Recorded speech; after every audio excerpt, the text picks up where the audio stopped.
Hi there, you're listening to Unnatural Selection, the show about newsy type stuff and things. My name is George. My name is Tom. And my name is Adam.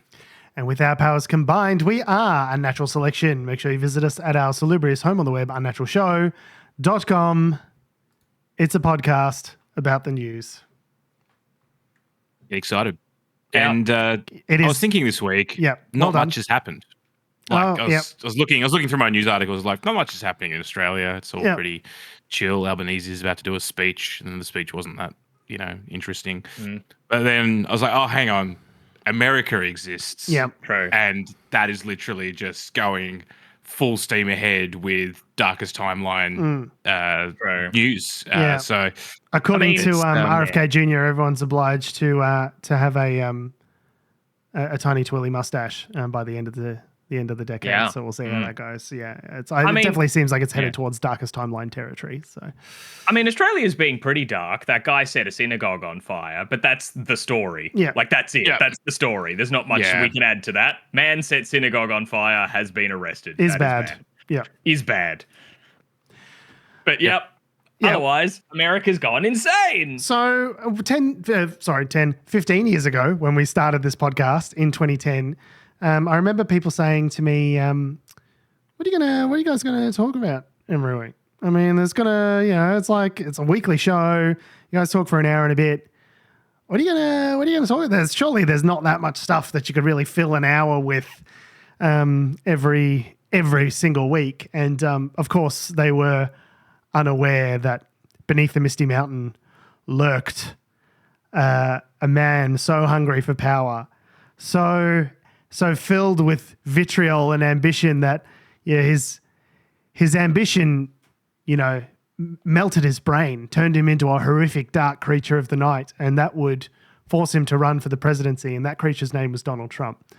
They didn't know that creature was dwelling beneath the mountain, filled with avarice and hate. And the hate twisted him and warped his mind, and ended up becoming the president 2 different times. So you know what? Actually, there's plenty to talk about. Because we have an actual madman as the president of the United States. So we're never low on content. Is the good news? I suppose it's the one extremely small, extremely thin silver lining of this entire descent into fascism is that we always have something to talk about. But go on. Well, I was going to say, I remember those early days of we usually had something like major to talk about, but then we'd have to fill it with something else. And I'd be looking for whatever random story was going on. I'm like, fuck, I just need something to talk about. Like, where's a kangaroo that opened a bakery or something? Like, something stupid had to have happened. Dog riding a skateboard, or, just the age odd spot. Remember when we would just read the odd spot and we're like, bloody, how's this? Yeah, how's this? It's bloody ridiculous. Don't need to do that anymore. The alligators are running the asylum, but we'll get to that. Yes. So, believe it or not, that's not even story one. Story one is Trump's One Big Beautiful Bill Act, otherwise known as the OBBBA, has passed the House, went up to the Senate, somehow got worse in the Senate, came back to the House, and has been signed off. And then on the 4th of July, was signed into law by President Gremlin Donald Trump. That is too deliciously timed. Like to sign it into law on the 4th of July. Well, they wanted to do that. I'm sure that was part of his deadline. Yeah, for sure. Yeah. Some asshole orchestrated that. Maybe that's why the Senate made it worse and kicked it back. They're like, fuck, if we approve it now, we miss this delicious date to sign this into law. There was a real deadline. It's so funny that so there's a couple of things. It's so funny how the Republicans can just because people were not on board with this bill. This is a historically unpopular bill that the American public hate. The more they learn about it, the more they hate it. Yeah. Most of the big provisions in it suck. In with it, right? Yeah. It's huge. Yeah. It's huge. So this is part of a process called reconciliation, where if you don't have a 2/3 majority in the Senate, you're kind of reduced to using this process called reconciliation, which only requires a simple majority, 51 votes, right, in order to push it through. The reason that is because it's through, so essentially this was conceived of, I think it was like 10, 15 years ago, as like a budget saving measure. The idea being that if you could pass through a piece of legislation with only 51 votes, but it could only have to do with like financial measures. And those measures had to be sunsetted before 10 years. So the idea was, let's make it a little bit easier for Congress to pass things, but anything that's outside of like government direct spending, they can't pass through. And anything that they do pass has to be time limited. So if you do a bunch of tax cuts, they'll end within 10 years. Right. And the idea is it's going to force Congress to be a little bit more. You can have some short-term tools to tinker with stuff right now, but you're going to have to deal with the longer-term consequences of the actions eventually. And I guess the idea was to encourage Congress to be more frugal. And guys, you'll never believe what happened. It didn't do that. It worked. It didn't work. It didn't work. It absolutely worked. So essentially what it's become, the reconciliation process, is just a way for whichever administration is presiding at the current moment to jam through their agenda in one multi-bus bill as much as possible, because of the lack of bipartisanship and the increasing hyperpolarization of the insane right wing, there's less chance for bipartisan cooperation on bills where you can get a 60-seat kind of approval in the Senate and get things passed together. Now, Biden, to his credit, with the IRA and some other big provisions, did spend the legwork and the time and the effort negotiating with Joe Manchin and Republicans and all that sort of stuff to get the Inflation Reduction Act and the CHIPS Act and those sort of things through. Both of those things sailed through Congress with Republican support because, they did that classic kind of like horse trading, deal making, earmarks, all that sort of stuff. You go, okay, well, we're going to put the chip factory in fucking Arizona where they hate me or whatever. It's like a lot of the actual infrastructure spending was targeted towards red districts. And I guess the Democrats had in mind that like when the fruits of these bills start to come to pass, they'll happen in red districts, and red districts will go, oh, you know who brought this about? The fucking Democrats. We love them. Let's vote for them all of a sudden. And that did not come to pass. They voted even more heavily in favor of Trump this time round. I'm glad that you clarified the Inflation Reduction Act, because I don't know if you saw my eyebrows just shoot to the heavens when you said Biden and the IRA. And I was like, Biden did what? He does love the Irish. With the Irish Republican Army? Hey, what? Hey, listen, He's Jack. a patriot. Listen, Jack, it's oppression, Jack. No, I'm not joking. Biden would have been alive when they blew up Mountbatten. Yeah. So all of that context is to say, like, it really slowed the Democrat agenda down in order to, like, get all these provisions out and get it negotiated with all that sort of stuff. The thing that I'm, like, slightly jealous of with the Republicans is they're just, like, such fucking hard-ons. The whips are so good at just getting everyone in fucking line, even though the majority of the Republican Congress and Senate is not on board with these provisions. You've got the moderates, such as they are remaining in the Republican Party, being like, hey, we don't want to gut Medicare because shitloads of our voters are on Medicare and they'll turf us out, and I don't want to do that. And then you've got the far right wing of the Republican Party, which is increasingly powerful, known as the Freedom Caucus, who are hyper-partisan. They're saying this doesn't gut Medicare enough for my liking. I really want to make the poor suffer, and this doesn't do enough to reduce the deficit. And it's going to add a bunch of, deficit spending to the deficit, increase the debt, which I don't like. So there were these two different factions, one of whom is saying the bill is too extreme, and the other side who is saying not extreme enough. And yet, by some magic invisible fucking Mike jerk Johnson's off, Mike Johnson's basically. invisible jerk off hand of the market manages to always get in there and appease enough of these fucking losers and scare them off. And like some of them were basically like bribed with Trump merch. There was one Republican congressman who was like, oh yeah, like I got to meet him and like he signed a bunch of stuff for me and he's like a fucking great guy. I reckon I will vote for it now. And they're like, yeah, but like 60,000 people in your district are going to get kicked off Medicare. Like, doesn't that bother you? And you're like, no, we're just going to get it done for the American people. He's such a fucking nice guy, like on the telly. I was just like, what the fuck is happening here? So they're glad handing and threatening various parts of the Republican caucuses to get them all in line. But they always fucking acquiesce because Donald Trump is big, scary force in Republican politics. And if he says he's going to primary you and get you kicked out of your seat, chances are he'll succeed. And so Tom Tillis, the one guy who was like, I'm not voting for this piece of shit, is like, Trump's like, okay, well, I'm going to primary you. And he goes, all right, I'm resigning. I'm not running again. That was the one guy who was like happy to vote against it. Everyone else was... One guy had some integrity. Yeah, that's it. Yeah. And Lisa Murkowski and like Susan Collins and these other like hand-wringing Republican moderates like, I don't know about this bill. And they're like, okay, what if we give Alaska a shitload of money and exclusions for all the bad cuts? And she's like, okay. I'm on board now. Yeah. It turns out I am actually completely buyable. And there was this famous interview circulating this week where she's like, yeah, well, I've got a responsibility to my constituents and getting the best deal for my constituents. So I did what I had to do, basically. Like, fuck them. Yeah. Fuck everyone else. I got the best deal for Alaska. The rest of y'all can suck my dick. Maybe the best deal for Alaska would have been not allowing this fucking madman to ascend to the presidency 10 years ago. Yeah. Like maybe that would have been the best. Yeah, and then approving all of his, dog shit psycho fucking nominees to the cabinet, Lisa. Yeah.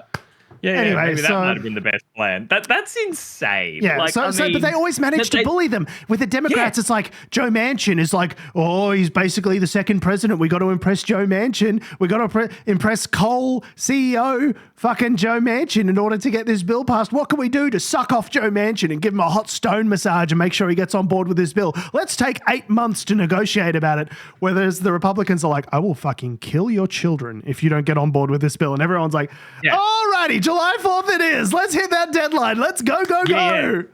Yeah, it's pretty crazy that they can just say, like, we are doing this on July 4. Yeah, we're doing it, and you're going to get in line or you're going to get under the fucking bus. Like, that is, I really, I struggle to say that I admire the Republicans in any way, but I admire their ability to, like, move and to move in unison and to get shit done. Like, that is something that the Democrats, I guess necessarily as more of a big tent party, can't do. They just have too many different factions pulling in different directions. But like, God, the Republicans, like they get all of their evil shit done. It's never ever a question of like, can they get the votes? We always know they'll get, one of the two of the moderates that are in danger will go, oh no, I can't vote for it. But oh, look, we just happen to have exactly 218 votes. At the end of the day, we always eventually get it passed. So yeah, because if it's one thing the only thing they hate more than voting for something that they don't like would be siding with the Democrats on anything. Exactly. So it's just crazy. They like you can make them hate it as much as possible, but it's like, oh, but I'd have to agree with the guys who are basically me light anyway. Yeah. No, thank you. So let's talk about the OBBBA and what it actually does. Yeah, I was gonna say let's actually. What does it do? The substance of it, yeah. So at its core, the OBBBA is a multi-trillion-dollar package built on 3 pillars.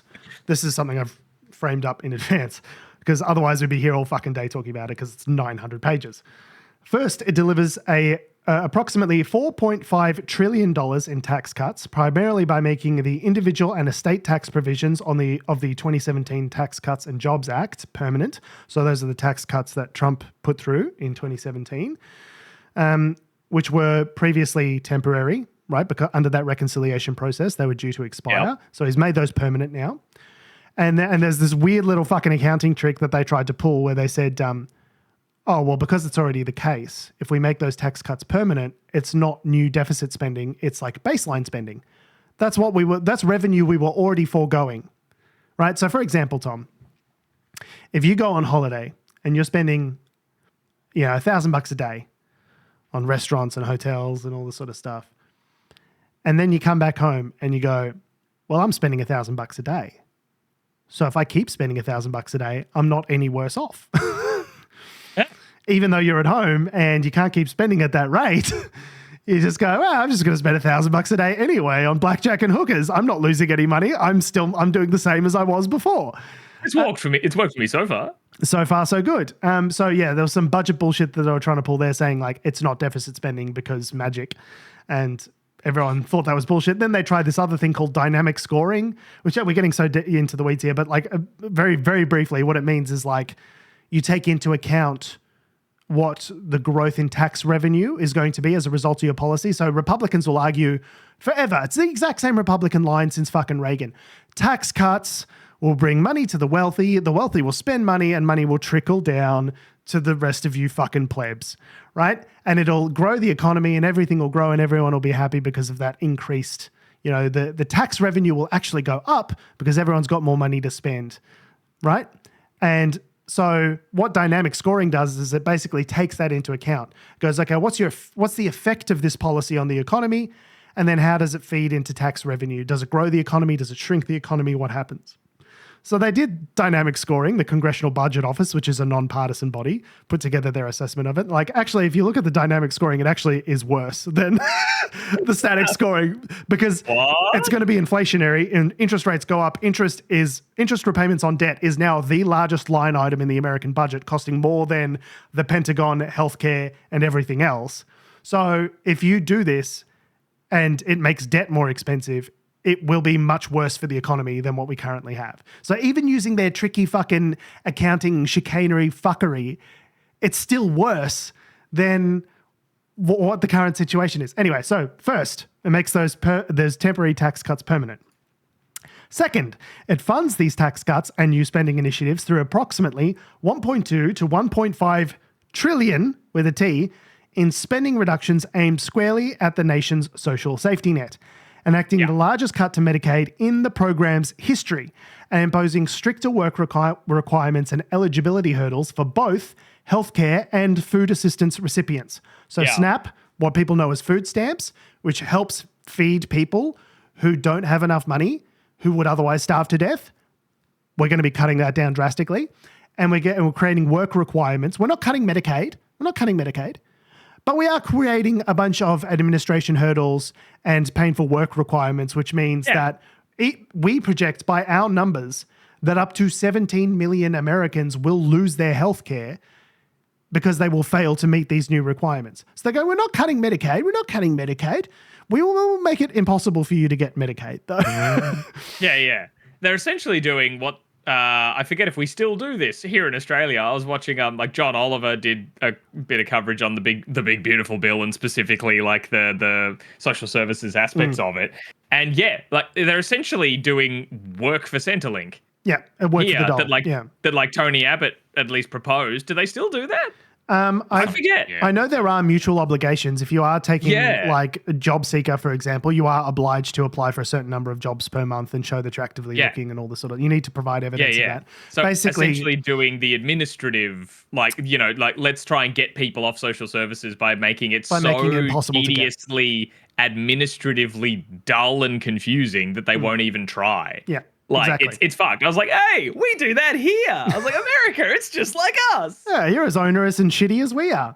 It's like, oh, wait, I can't hold a high ground here. We do that. But it's like, requirements like that, people would need to do 80 hours a month of like work or volunteering in order to like qualify for these programs. So a lot of these people like permanently disabled, or they're playing a carer role for someone who is disabled or sick and isn't able to, they're not able to just put 80 hours a month into work requirements, and they know that they're doing this deliberately to cut people off from the program because that's where the savings are. You don't save money. You don't send Medicaid checks to people and go, oh, I'm just sitting I wash myself with a rag on a stick. I'm 400 pounds sitting here in my house and I'm just collecting Medicaid checks. It's not how it works.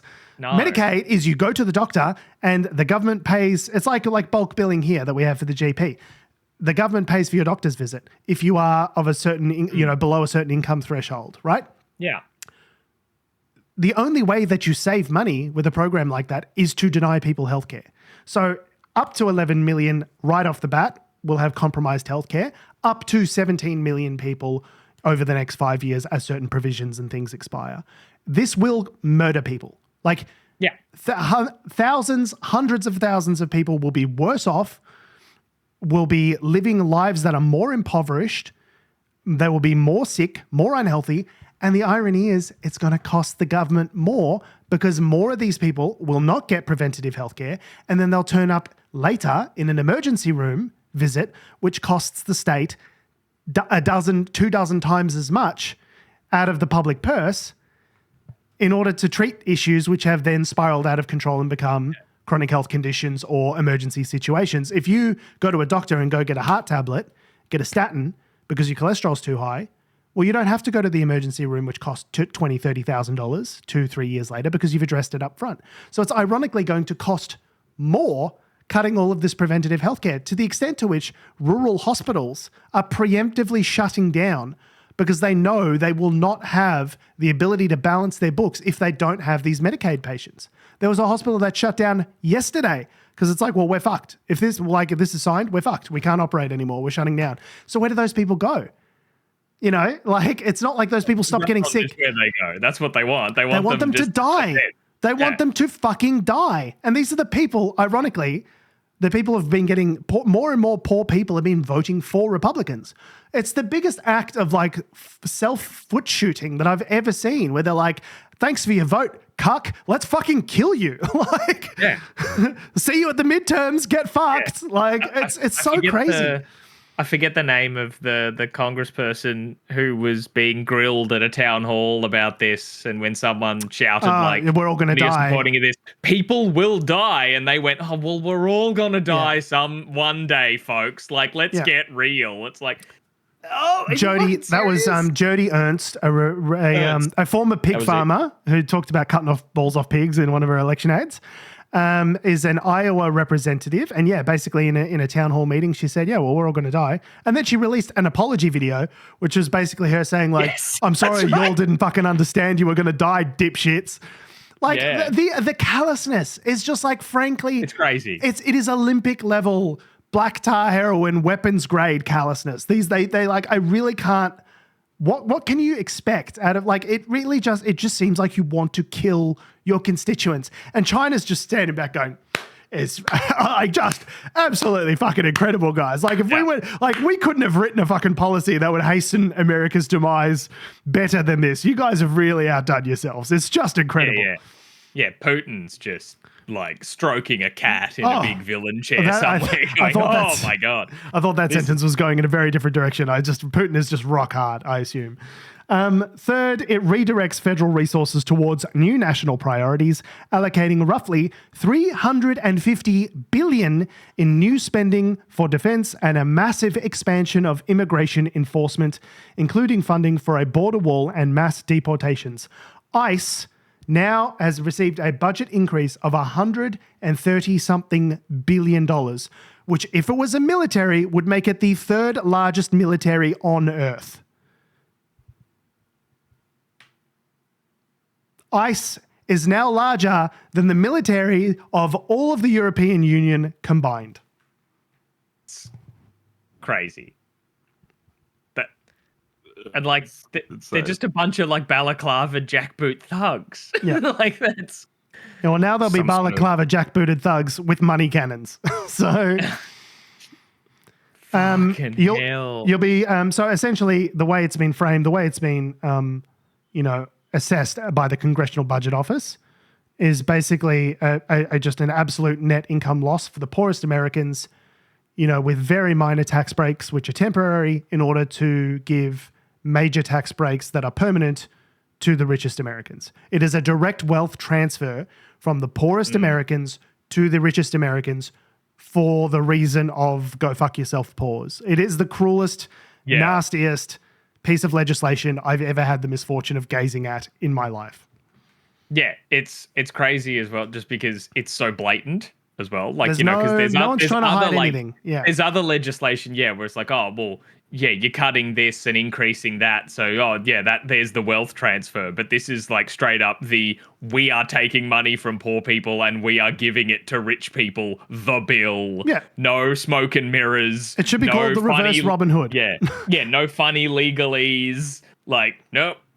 That's literally what we're doing. So assessments place the bill, they say that the bill will add between $2.8 and $3.3 trillion to the national debt over the next decade, with independent watchdogs saying that the figure is probably closer to $4 trillion, warning it couldn't exceed $5 trillion if the bill's temporary provisions are eventually made permanent. So there was a bunch of little things that he stuck in there that he mentioned during the campaign, like no tax on tips and no tax. So a lot of the Trumps, if you were an uninformed person that was looking at this, and the messaging. I sent you guys that thing from the White House Instagram where it was like, it was yeah, maybe I'll find it and play it. What idiocracy hellscape are we in where the White House is doing like janky 90s style Barbie ads for their hellscape murdering the poor bill? Yeah, like, if you were to look at it, you would think that it was literally just about lowering people's taxes and no tax on tips and all this sort of stuff. That is such a small part of the bill, but there's all these little, like no one would, everyone wanted their thing in there. And so what's happened is it's just a bill that's filled with all of these various kinds of pork so they can then turn around and say, oh, this is actually a great tax cut bill and Donald Trump's trying to help the economy and yada, yada, yada, right? But, like the actual content of it is so bad for everyday people that there's just no getting around it. Like the more people learn about this bill, the more they hate it. So I've got the little clip. This is from the White House account on Instagram. I cannot stress this enough, how fucking batshit it is to see something like this from the official White House account. But here's the way that they're framing it as like a shitty 90s ad, right? Looking at all our government promises falling flat. Do you go through an outrageous amount of stress just trying to get by? Then bump it up with the One Big Beautiful Bill and get that relief fast and easy. The One Big Beautiful Bill is the incredible bill that gives you peace of mind and puts money in your pocket every time. It's both big and beautiful. With no tax on tips, no tax on overtime, no tax on Social Security, and more. Just look at the difference. Amazing! The One Big Beautiful Bill will benefit you everywhere, every day. Are you tired of government? Yeah. I just feel cynically... Please stop sharing that. Jesus Christ. Even just taking it as an ad, the ad doesn't... So can you describe the visuals? Because obviously the people listening won't understand what the visuals were going. The ad doesn't work because so it's all these shots of just women like trying to do their hair. Like, it's like a hair bump product. Doing lots of hairspray and just being like, I just can't get it to work. And then the getting it to work is putting like those hair clips in that you can then like brush your hair over the top to give you like more volume, like kind of a mini beehive sort of style, a little bump. Like, so I see what they're doing there.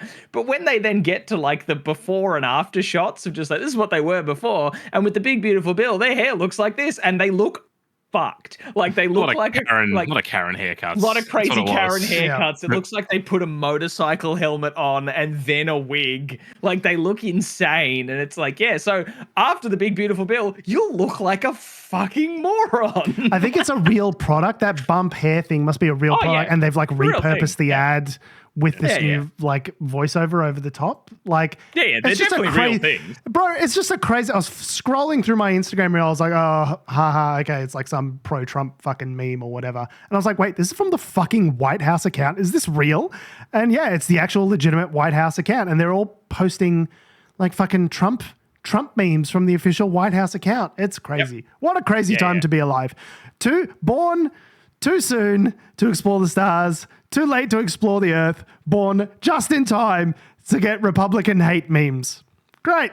Yeah, just absolutely insane. I guess, do we have more on the Big Beautiful Bill or should we continue the insanity and the memes? I feel the White House and Homeland Security memes roll on forward with this next story. So, just one more point to add. So in contrast, the White House Council of Economic Affairs, which is a partisan body, claims the bill will reduce the deficit by over $2 trillion, an outlier projection based on highly optimistic growth assumptions and a controversial current policy accounting baseline, which I mentioned, that is rejected by standard budgeting scorekeepers. So it's, completely disingenuous in terms of what they're telling you it does. The effect on the economy based on everything I've read, like there is not a sensible, like a credentialed economist anywhere that I've read or seen or heard talk about this that says it's going to do anything other than massively explode the deficit, massively reduce services for the poor, and massively increase the take-home pay of the rich. Everyone is in alignment that this bill is an absolute piece of dog shit, and they're just lying about it. They're just saying it's going to be fucking great. You get no tax on tips. How fucking good is that? No worries, mate. I think they actually know what they've it's ideological. It's not. They're not looking at it going, oh, this is actually like. I think they actually believe their own hype. Is my point. They know what's in it. There are certain right, there are certain people that would be like, oh, yeah, obviously, like this is just a thing to free up capital within now. So rich oligarchy. The donor relief bill, the Republican donor relief bill. Some people are going to be aware of that, and they know about it. But I would suspect there are a vast majority of Republican lawmakers who don't understand it, and because the whole there's been enough reporting about it at this point for people to know what's in it, right? But it's all it's all ideology. It's all messaging at this point. Like the whole Republican government movement is now basically a fascistic, aligned with. Yeah, it's a cult of personality around Donald Trump. Yeah. So they are happy to go along with whatever he says, and a potential. They're happy to drink the Kool-Aid, effectively. Even if like specific Republican senators knows you can show people or Republican Congress people know it's going to kill them in the midterms. Like they know this is going to fuck my voters. I will probably lose my seat over this because I voted for this in the midterms, which coming up next year. And they're like, man, fuck it, let's fucking go. Like, DJT all the way, baby, to the moon. Hopefully they forget or are dead by then. Yeah. It's, and obviously... You can show people numbers, but, like, at the end of the day, belief and, like, your own cognitive bias is much more powerful. Of course. Than any spreadsheet that you can throw in front of someone. When you go, when they're talking about subsidizing a rural hospital program where they basically put this money into a slush fund to help keep rural hospitals open, right? Because rural hospitals, even before all of this, were really struggling in terms of, the kind of like cost benefit analysis. They cost a lot of money to serve their community, but they don't necessarily get a lot of money back. And obviously, but people need healthcare. What are you going to do? You can't have these places shut down. So they're, talking about putting together a fund for rural hospitals, right? But to subsidize a hospital that no one is going to because they haven't got Medicaid, rather than just give people Medicaid and send them to the hospital, give them customers, like the idea that they'll just like subsidize empty hospitals in order to keep them open. It seems like it is the dumbest of all possible worlds. Like anyone who's got half a brain would look at this and go, we know that the Republicans know it's dog shit because they were saying it was dog shit. Republican senators and Congress people were going, this bill is a piece of dog shit. I'm not voting for it. And one by one, they all fell into line. So it's not like Marjorie Taylor Greene, where 2 weeks ago she said, I didn't know that AR thing was in the bill. I wouldn't have voted for it if I knew that was in there. Like, it's not that, because they're talking about why it's dog shit, and then they go, I'm going to vote for it anyway. Why it's not? Unreal. They know they know it's dog shit. They know it's going to kill their own constituents. They know it's going to cost them their jobs. And they're like, yeah, but you got to pull the lever for DJT. You can't argue with progress, baby. It's astounding. I've never seen a worse piece of shit just sail through both houses of Congress. It's just unreal. Unreal. Yeah. Tell us about the alligators, Tom. Oh, yeah. So, yeah. Well, this is kind of tied into the whole like ICE, massive expansion of ICE and that whole kind of like mass deportation effort, right? So, yeah. So a part of that is, you could say that they've copped a lot of flack that all the people that they're detaining and just yanking off the streets in this big mass deportation project. That they're sending them over to El Salvador. They've copped a lot of heat for that. So they've gone, you know what? We'll keep them on shore then. Not those people specifically. They're probably still going to be offshore. But in addition to, let's put a detention facility in Florida. And they're calling it Alligator Alcatraz because it's in the Everglades. Yeah, where there's a lot of, I believe, crocodiles, I thought. I thought maybe they weren't necessarily gators, and that was just kind of a weird bit of ignorance. It's swampland, which has got lots of reptiles in it that will eat you, is kind of the point. Lots of reptiles. And Trump is calling it the Alligator Alcatraz. I believe he said, some of the, you have a lot of bodyguards and a lot of cops that are in the form of alligators. You don't have to pay them so much. Just like, okay, are you saying that the alligators are on the books? I mean, that's interesting. I'd love to see what that onboarding process was like. And the alligators, they don't pay so much because they're dropping huge loads, massive loads.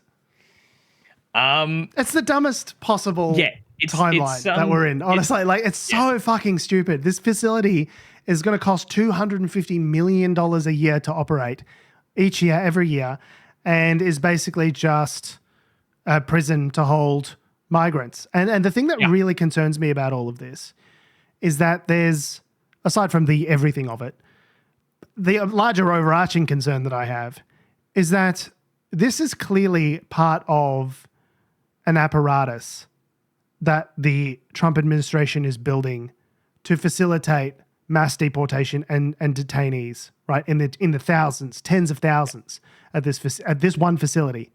And we know that that's going to get expanded with this Obaba that they've just passed, right? So what you're looking at is they're building a detention Death Star.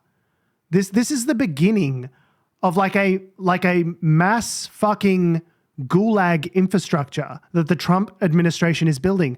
And let me tell you now, whenever this happens, 3,000 people, they're only going to need places to put them. They need places to put them. 3,000 people a day. 3,000 people a day is what Stephen Miller wants. Okay, but do you really think they're going to stop with migrants?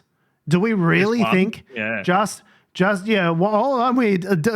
all the illegals, and now I guess this multi-billion-dollar infrastructure that's got more funding than the military of Australia, Indonesia, New Zealand, all of the Southeast Asian countries put together, I guess this infrastructure will just go away, surely.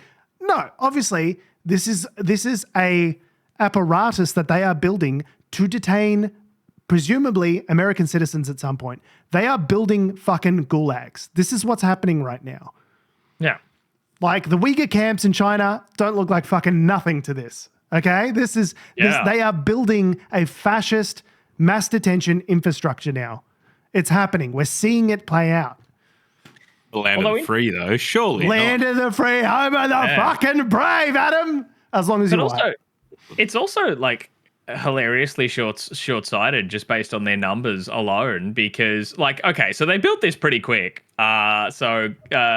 The Florida always a sign of quality. Always a sign of quality.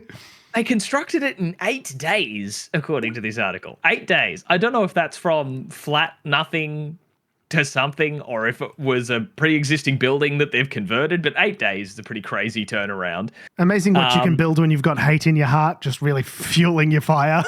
Mm-hmm. Looking at one photo, I'd suggest it's some sort of temporary structure that they've just thrown a bunch of stuff in. Temporary structures, plural. A temporary structure. That'll be like it's like an oversized marquee with temporary fencing on the inside and some beds is what it looks like. Yeah.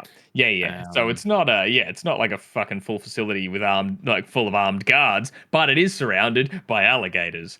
Hence the name Alligator Alcatraz. But it's interesting that they say that it can house 3,000 people, but Stephen Miller wants 3,000 people arrested a day. So it can handle a single day's worth of arrests, and then what? Yeah. What do you do with day 2? It's crazy. So they're gonna have to keep building more of these. And prisons in the US, by the way, are a big business. Yeah. So yes. Oh my God. As far as I'm aware, I think the American federal prison system is one of, if not the largest in the world, and they're looking to expand that by 50% as well. In addition, separate to the expansion in ICE funding. Yep. Right. Yeah, that's what America needs, more prisons. They are creating a mass detention infrastructure, and I'll bet every last dollar I have, you're going to start seeing American citizens that are not amenable to the current administration getting fucking rounded up and put in there as political prisoners. I just know it. I just know it in my fucking bones that that's what's going to happen. We're already seeing ICE, masked, unidentified ICE agents snatching motherfuckers up off the streets. No explanation, no fucking badge numbers, just fucking abducting people in broad daylight. That is today happening. This is Pol Pot shit. People just getting pulled off the streets into a fucking van, getting disappeared. That's happening today. Okay? This is not theoretical. So it's just about when it escalates. And where are you going to put them? Well, we've seen they've got budget for where they're going to fucking put them. They're putting it together. They're assembling the fucking Death Star. Yeah. Oh, but George, they have merch. Well, if they've got merch and memes, then it's all good. I mean, I may have spoken too hastily, Adam. Yeah. You know, that's some excellent points you bring up there. You know. Yeah. So I mean, isn't that what then makes it okay? You can have a stubby holder for the alligator infested internment camp. Look, there's this cute AI generated image of crocodiles with ice caps on in front of a prison facility. How cute is that? Yeah. Let's kill democracy. Oh, who posted that? Cat Turd 2? Oh, no, it's the Department of Homeland Security official channel. Yeah. Okay. Yeah, Department of Homeland Security's got jokes. Don't joke about a bomb being in your luggage because they'll fucking spear tackle you like Terry Crews. Yeah. But Homeland Security's got jokes now when it comes to fucking alligators and immigrants. It's hilarious. It's all the marketing strategies tell us that you've got to have memes to reach the kids. You've got to have memes. Yeah. You've got to reach the kids with memes. If we learnt nothing from the Australian Labor Party... Yeah, well, and so the Trump actually toured the facility this week after they constructed it in like 8 days, and said a bunch of crazy things. Like he said that thing I said earlier, that their bodyguards are alligators; they don't have to pay very much. So they're essentially using slave labor to run this facility. So that's not okay. But also said that the nickname Alligator Alcatraz was, quote, very appropriate because I looked outside and that's not a place I want to go hiking anytime soon. Has Donald Trump ever hiked? Ever gone for a hike anywhere in his entire flabby fucking life? Hike to a McDonald's, perhaps, down the road, do a quick Chicky Macca's run, maybe. This is a man. Helicopter flight, probably, or Macca's paid someone to run for me.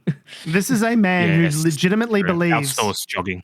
This is a man who legitimately believes that the human body is a source of finite energy and that exercising uses it up and brings you closer to death.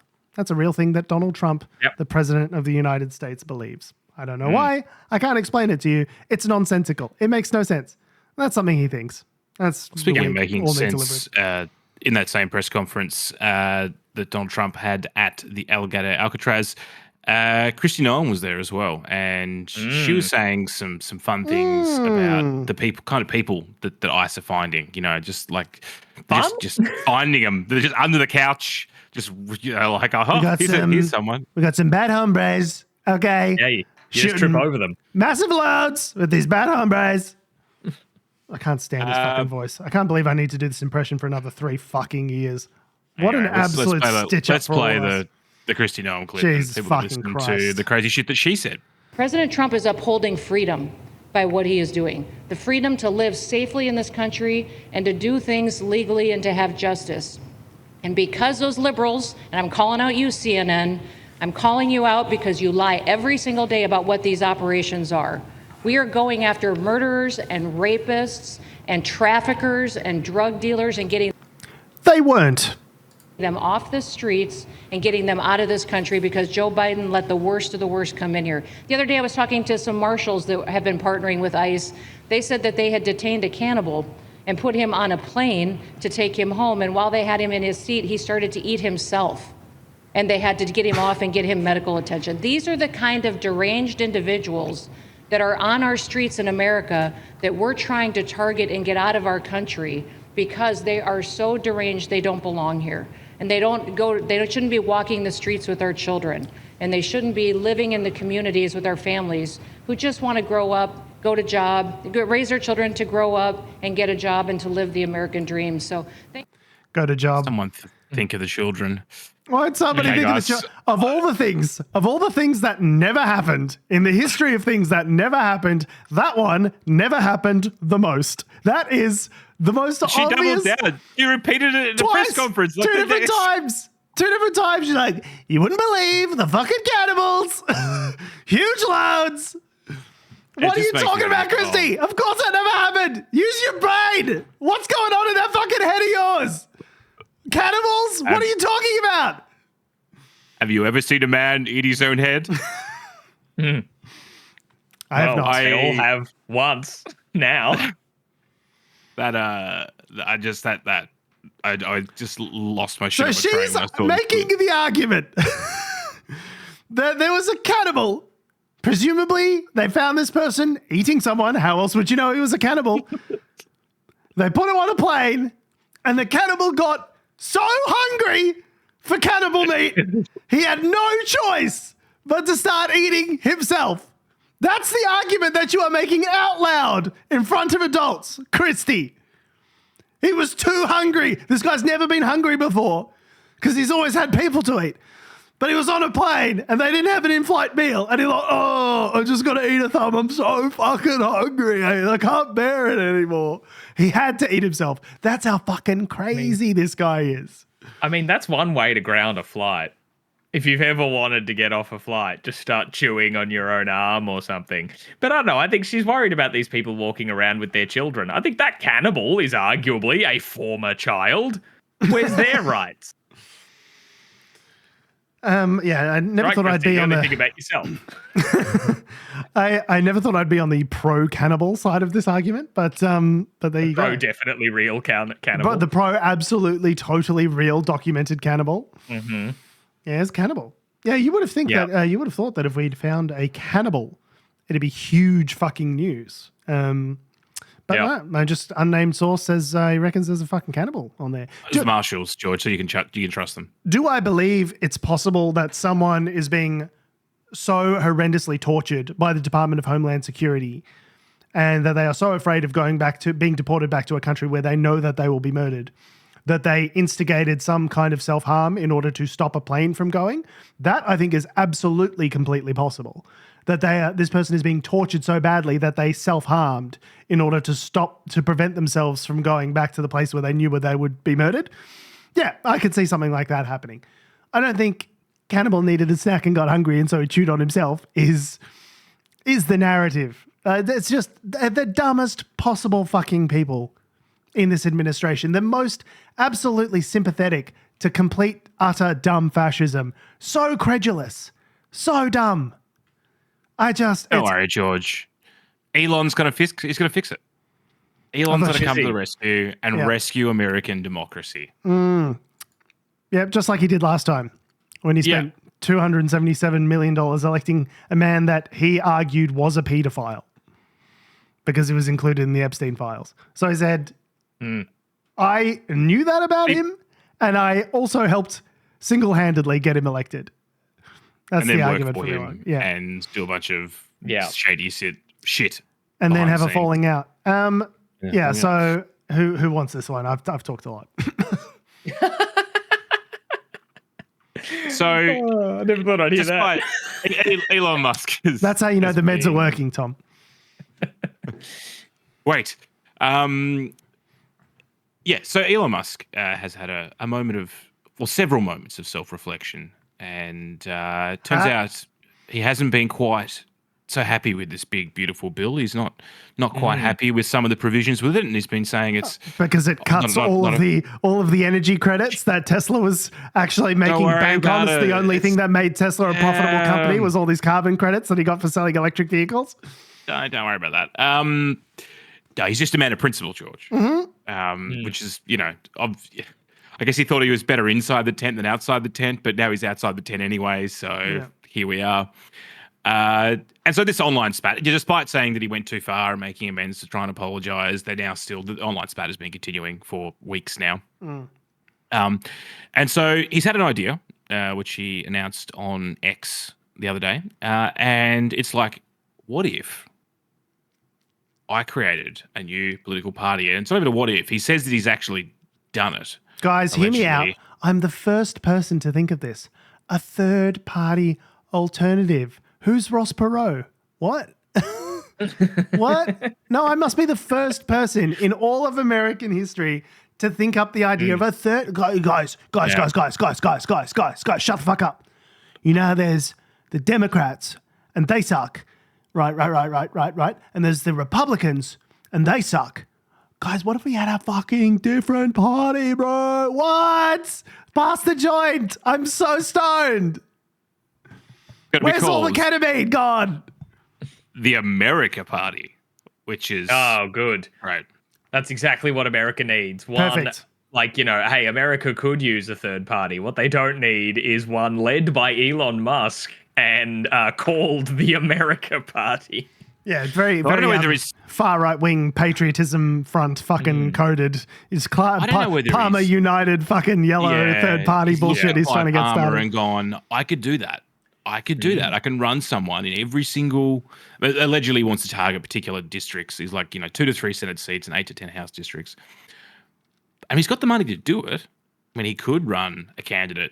Yeah, but the problem, Adam, is yes, he has the money. But he does not have this. The whole reason that the two-party system in America is so locked in is because it is a system that is working precisely as intended, right? The way. Well, it's not really. It's not for the benefit of the people. I'm saying for the benefit of the parties. The parties have created a two-party system which locks out competitors. They don't have preferential voting. They don't have proportional representation. They don't have any of the things which would allow any kind of third-party, minor party situation to get up and running.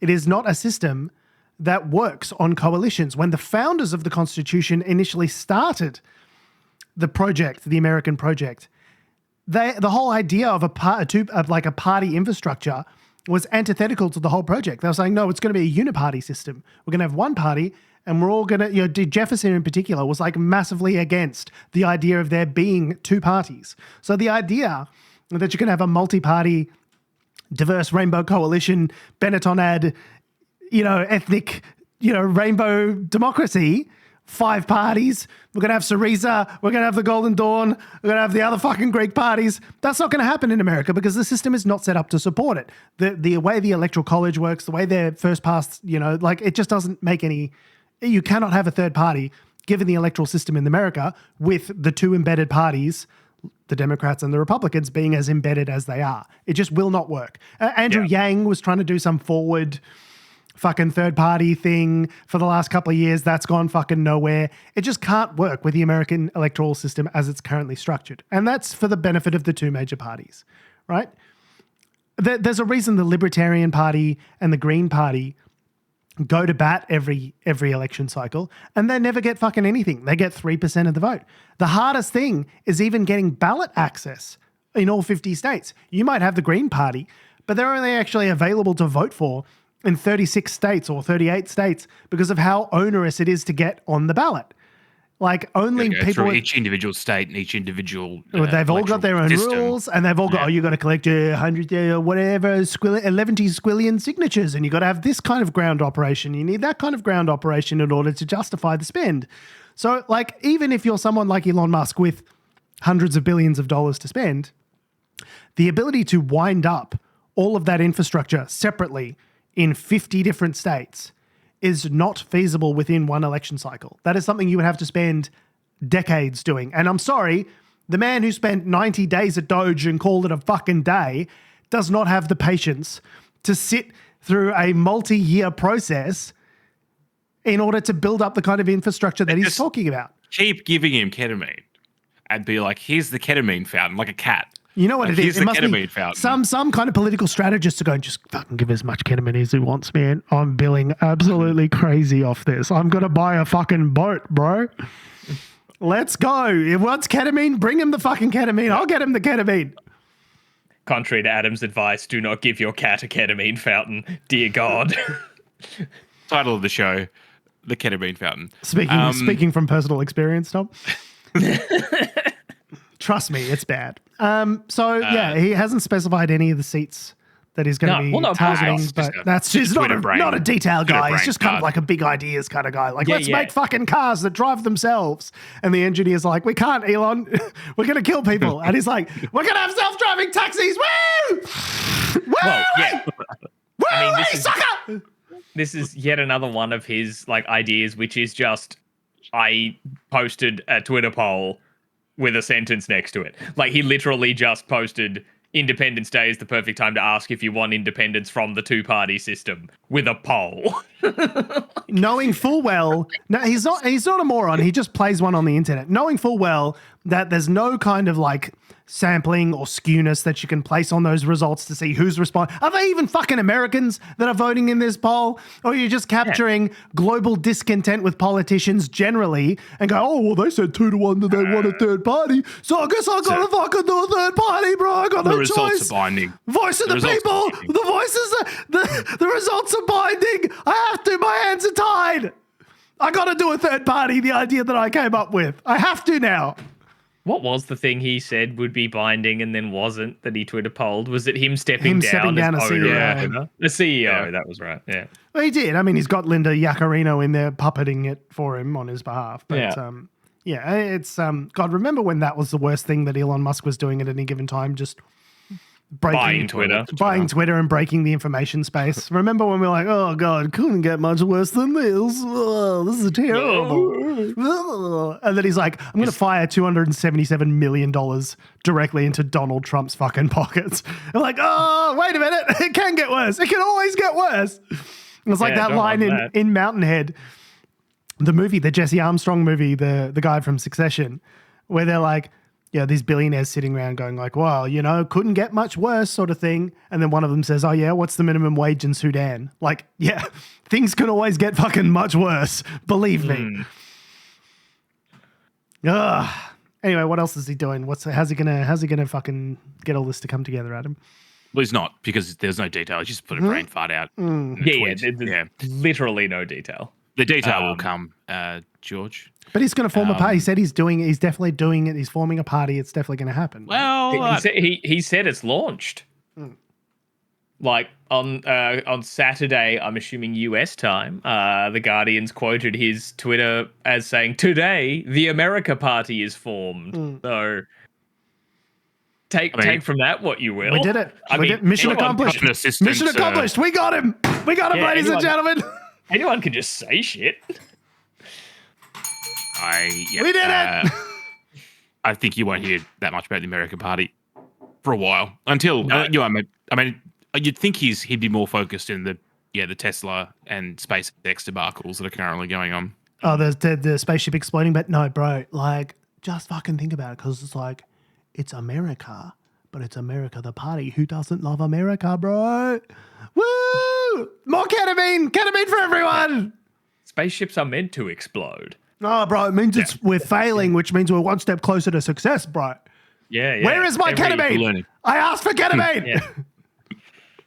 Yeah, we won't hear about the America Party until he gets his next fix of ketamine, and then maybe we'll hear something. I deeply regret my words and actions. I may have overstated things too strongly. Donald Trump, though, had some things to say about it. Which was a little funny, so clearly, like, while, we saw either when the ketamine kicked in or wore off, whichever makes Elon more cogent or... Honestly impossible to tell. Not sure. Yeah, like posting I regret some of my big public spat that I had with Donald Trump that we talked about a couple of weeks ago.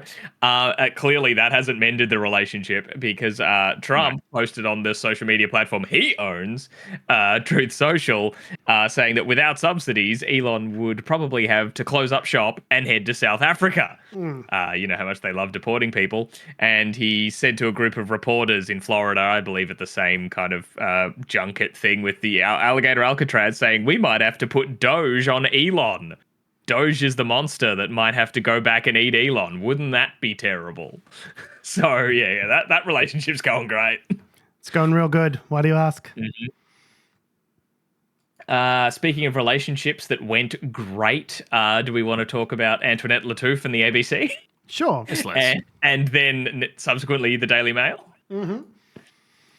So I forget if we did talk about Antoinette Lattouf. One, we mentioned it when she was at the time of her firing. We did talk about it briefly, and then we haven't really sort of kept up that well with the case since then. We noted that there was a case happening, and I think that's about as far as we got into it. So So it ended recently, and so it was an unlawful termination case, and Lattouf won. Backstory: Antoinette Lattouf was taken off like a 5-day casual position on ABC Radio, like in December 2023.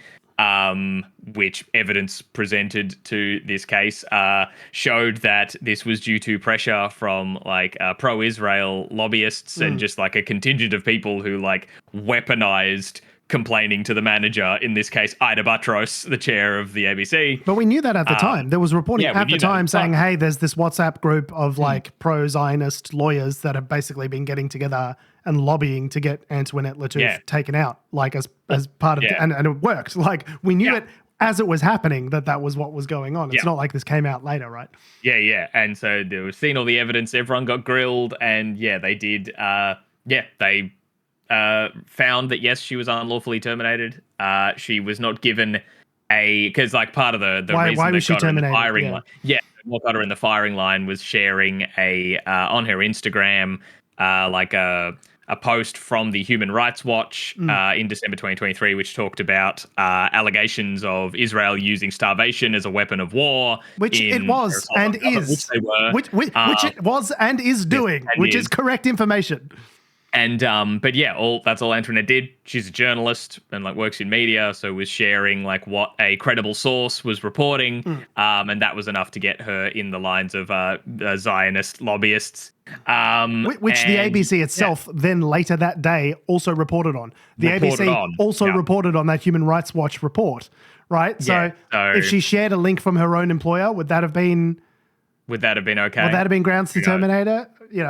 And so a lot of the sort of the parts of the case were around whether or not she was given the directive, like, hey, you shouldn't like you shouldn't be posting a political stance about as Gaza. A journalist.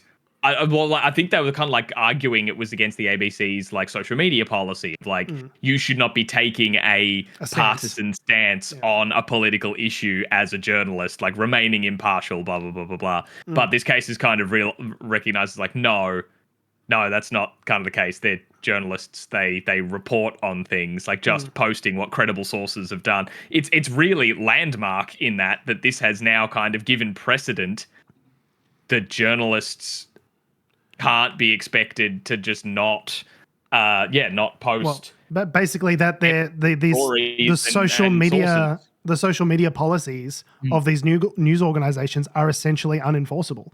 Like, you're like, this is a really strong precedent to say you can't just fire someone over something that they post on social media about any. It's not like you got on Facebook and you said, Ida Buttrose is a big fat nasty, so-and-so. It was just like a classic case of defamation. She's gone and promoted a story from a credible source about a thing that is happening in the news, and her job as a journalist. Like I don't know if you guys know this. Journalists are generally pressured to do those sorts of things. It is part of your... you got to have a media presence. You got to have a media presence. It's part of your KPI as a journalist to like consistently promote and push out stories on mediums like Twitter and Instagram and things like that.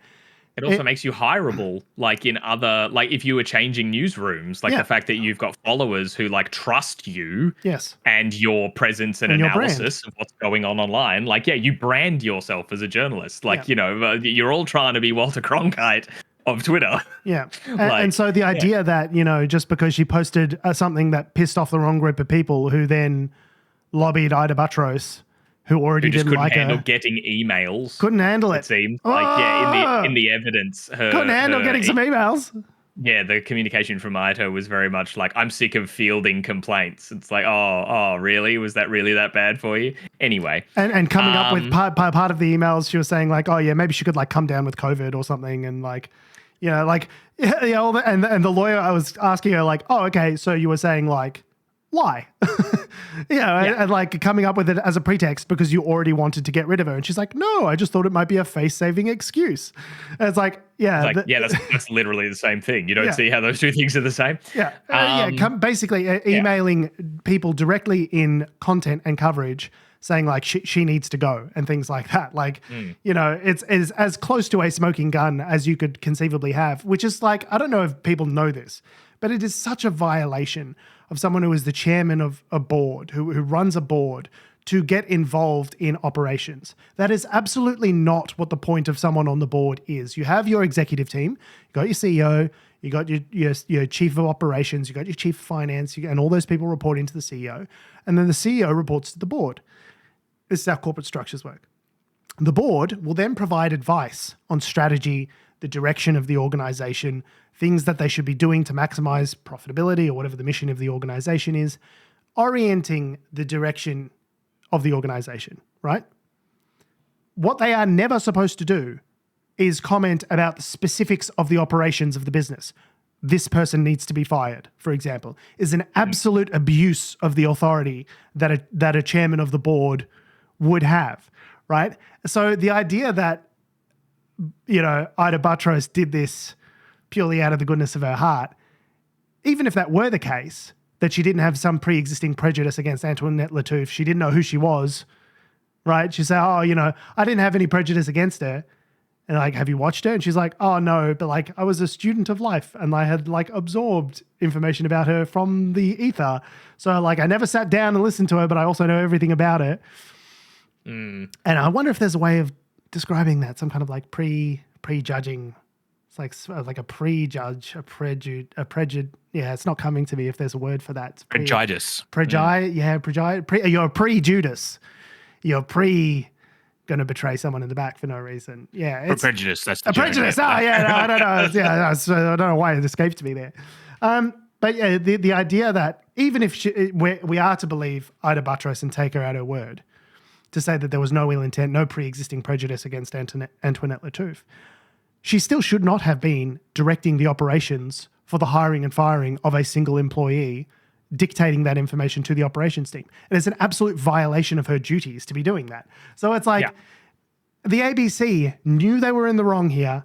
They knew they fired her incorrectly. They knew they were wrong. They knew the emails would prove out that they were wrong, that there was evidence of the senior leadership being dictated to in order to fire her based on her political opinion. And they were still like, yeah, we're not going to settle. We're really going to drag this out. We're going to make sure it costs us a shitload of money. It's been a few months now. Well, it was over a year. So a year ago, the case was heard in February, and then the actual the ruling came down recently. Lattouf's team said they made an offer that we can settle this whole thing with an apology and $85,000 a year ago. And the ABC's like, no, let's fucking roll up our sleeves and really waste some taxpayer money here. They reckon the new Mark, what's his name, who's in charge now? I forget, but the millions they said they've spent. Hugh Marks publicly apologized on behalf of the ABC and said, it's probably going to end up costing us in the millions when you start to factor in lawyers' fees and costs that they need to reimburse Lattouf and her lawyers for and all that sort of stuff. It's going to cost millions in damages. Yeah, damages aren't even, we're just talking about lawyers' fees.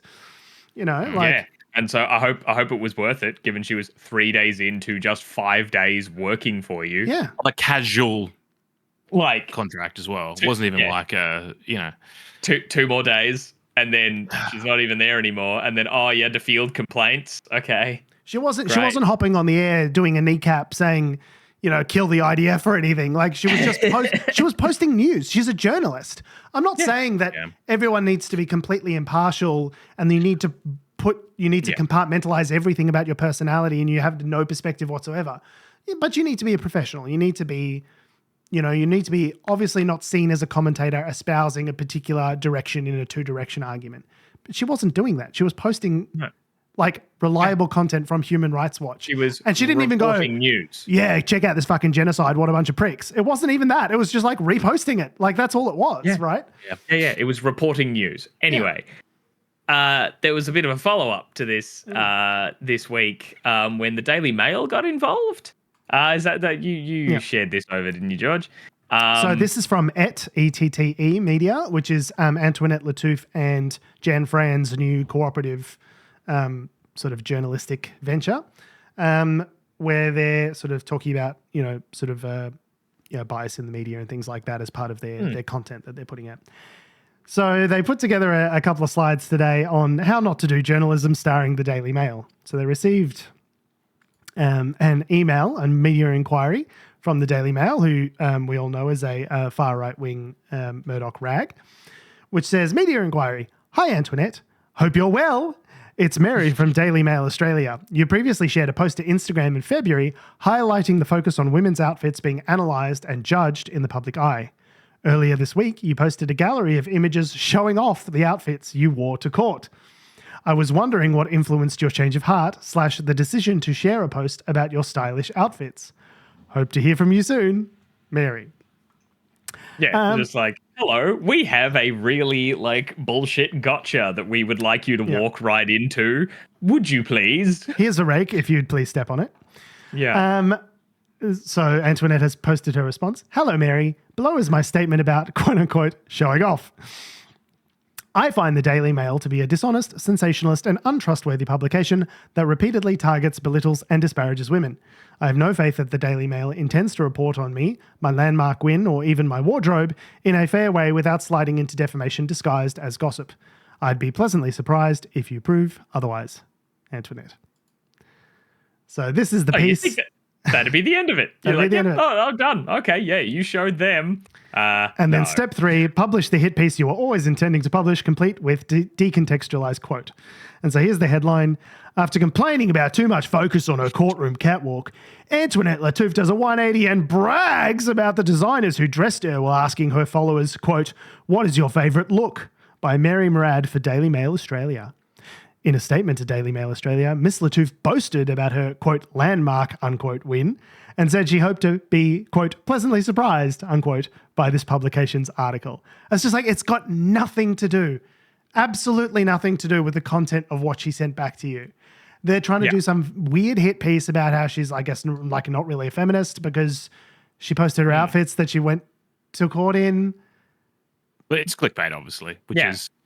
But it's like clickbait. It's a hit piece. It's designed to like, make you question her credentials as a feminist, as a woman, as a reporter, because she's like, did a 180. Like, I don't think having a critique about how women are perceived in the media.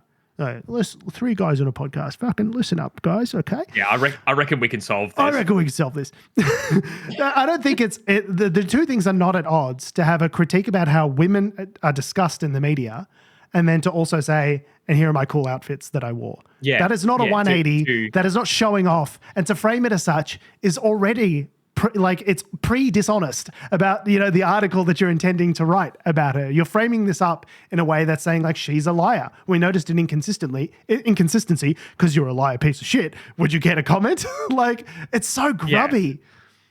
And that, and just, I don't know, the Daily Mail obviously didn't do this thought process or due diligence, but the act of posting up her own outfits and asking her followers, like, which outfit did you like best, pertains to, like, consent for her looks to be judged by a particular audience. Right, like, exactly. In that sense, right? Like, and that's the difference. Like, what she was talking about is, like, how women are just perceived in media just where people have unwelcomed, unwarranted thoughts and feelings on their appearances. Whilst in this, she asked for thoughts and feelings on her appearances. That's the difference. Pretending not to understand. Back to consent. Yeah. Like, it comes back to consent. And you can literally see the thought process like playing out in the Daily Mail newsroom. Like, we got to nail Antoinette Lattouf. What can we fucking nail her with? Like, let's no bad ideas in a brainstorm. Let's fucking go. Okay, let's put some stuff up on the board and let's just see. Let's come up for a pretext. Let's come up with a pretext for how we're going to ruin Antoinette Lattouf, because we all agree we hate her. We hate her, right? Yep. All right, we all fucking hate her. Let's get this bitch. And you can see that's the pretext. Like, it's unreal. It's so grubby. Like, I always knew the Daily Mail was grubby, but this is even grubbier than what I thought. The decontextualized quotes boasting about her landmark win. It's so gross. Like, George, they're not going to hit their ad revenue otherwise. So can you blame them? They've really got to, like, I'm sure that the revenue they gained from that clickbaity article and the ads that popped up all over your screen that you didn't ask for really, really covered the moral degradation that they suffered from that. I forget who wrote the satire Onion-y style article or whatever, but it's just like saying, like, here I am writing a headline that's something sensationalist because harvesting hate clicks is the only way to garner any kind of revenue in this business, thanks to Google and Facebook running the ad revenue. Anyway, so for those who want to follow, it's et.media, E-T-T-E.media on Instagram, and her and Jan Fran are doing some great stuff. Doing some good work, media critique really and stuff. Absolutely worth a follow, and they're doing some great stuff. So, should we round out? Speaking of people either doing some great stuff or some terrible stuff, depending who you ask. Adam, people are shooting wombats. No. I thought we were going to go in and go, warning. This story contains graphic details which may be disturbing for some readers. A murder in Tasmania. The dark mist settles over the mountain range as a body is discovered. I'll be honest, I found it incredibly disturbing, this article. It is disturbing. It's bad. It opens with this adorable repeating video of a wombat just going to town on a carrot stick. And it's so cute and so adorable. And you start reading and you just scroll down slightly and there's one wound to the head. And I'm like, oh, come on, you can't. No. And then there's really cute ones later. And I'm like, what are you? No, you can't. Yeah, you can't disperse the shot, the image of a wombat with a gunshot wound to the head in between like cute images of them eating, fucking sweet potato or whatever it is. You can't. It's rude. Can't intersperse that. Sorry. That's not fair. All right, Adam. Why are people shooting wombats? It's a murder mystery, Tom. A murder most foul in the southern tablelands of New South Wales, in a town called Taralga. There's been an escalation of personal hostility. Small town, bad blood. What are you doing? Come back around here, boy. I told you never to show your face here again. Yeah. So there's a couple called Diana and Warwick Bissett. Who have set up on their property. They've set up an area to care for wombats, right? So it's like a wildlife refuge. Yeah, wombat sanctuary. And she's what they've sort of started to say is that in this area, people have been going around and shooting wombats. It is actually an offence under the Biodiversity and Conservation Act 2016 to harm native animals without a licence.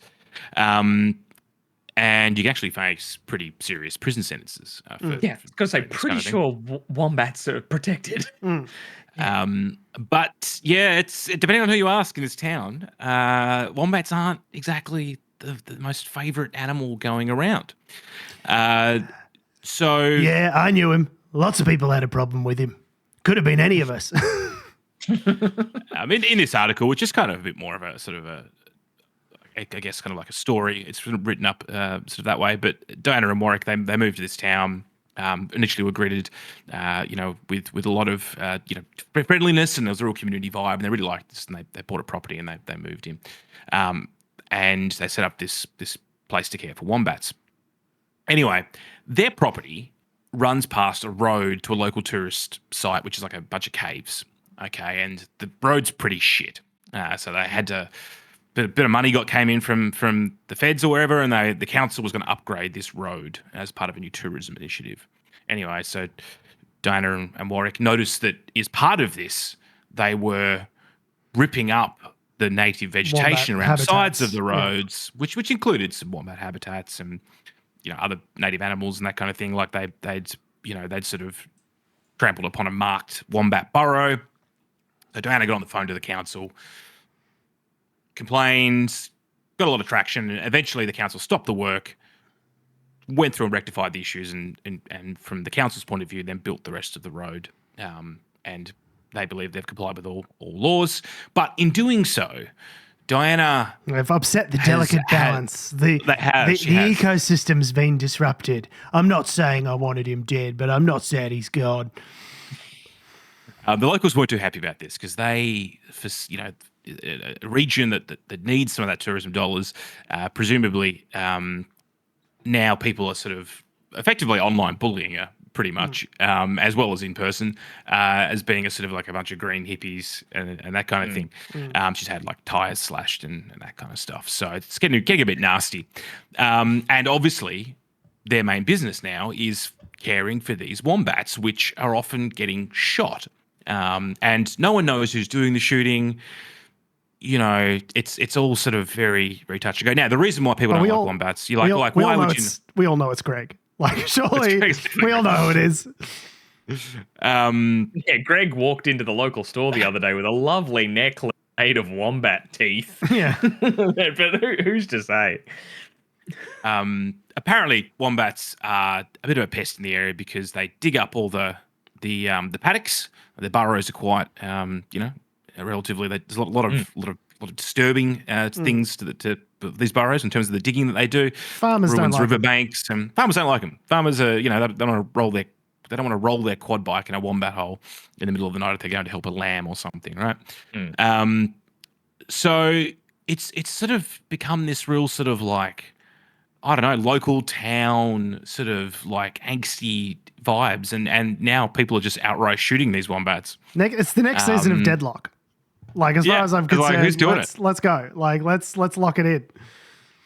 And look, I mean, perhaps some of the farmers' concerns are fair enough, but like, there's ways of like dealing with any pest, which is to potentially relocate them. Yeah. And it's also, or do other things. It's also already a crime. So it's like, I'm sorry if you don't like the laws, but them's the laws. You can't just go like fucking killing any animals you don't like. Like, we have laws. So if you don't like the laws, get the laws changed. Lobby a fucking, lobby a member of parliament. Like, that's that. Just go fucking murdering. Like, how is that ever the solution to the problem? So the other thing, of course, is that even with with the ones they are relocating, they're not quite happy with where they're being relocated because it's too close to potential, farms or whatever else. So you're not actually meant to, release them into like national parks and that kind of thing. You've got to release them in certain areas. But anyway, so it's bit of drama in old Taralga. A mystery, but a murder most foul. So yeah, I didn't think people shot wombats. I thought wombats were pretty cool as a native animal. Normally they do not, because it's illegal. But they are.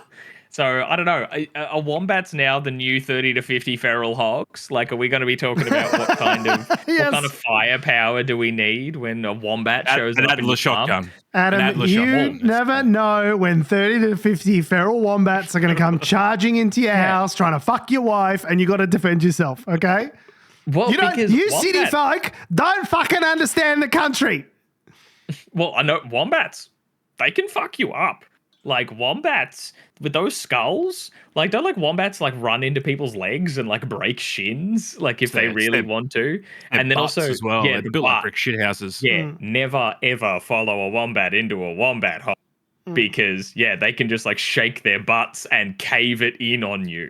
Like, it's frightening. They have weaponized tushes and it's crazy. I'm sorry, Sergeant Hart. You're gonna have to go back to your hometown. I know you've got lots of backstory and context there that you'll have to explore over one drama-filled season, but you're just gonna have to go back and face your demons in your hometown. If you face them well enough, you might get a season 2. Yeah, different locations. Showing your face around here. I told you never to show your fucking face around here again, boy. You can't ride in the Melbourne Cup. You're just a girl. On that note. We have been, we are, and we always will be Unnatural Selection. Make sure you visit us at our salubrious home on the web, unnaturalshow.com. Make sure you follow us on all the bullshit social medias that have, do, or ever will exist at our handle, at Unnatural Show. That's Facebook, Twitter, YouTube, Instagram, Threads, and mother flipping TikTok. Make sure you follow me on Twitter, Instagram, and Threads at George Tsipos. You can follow me on Threads at tom.heath. You can follow me down to Taralga, where I'll be investigating a series of grisly murders. And finding the killer. And there's always the person you least expected, yourself. Thanks for listening, guys. Love your faces. We'll see you next week. Wombat shootings have tripled since Adam got here. Do you reckon that's connected? I don't know. I don't remember anything from the last 6 hours. I don't know what happened. I blacked out for the whole thing. Where did all this wombat blood come from? The photos at the end of that article are so cute. It's got one of a little wombat sticking its head through a door.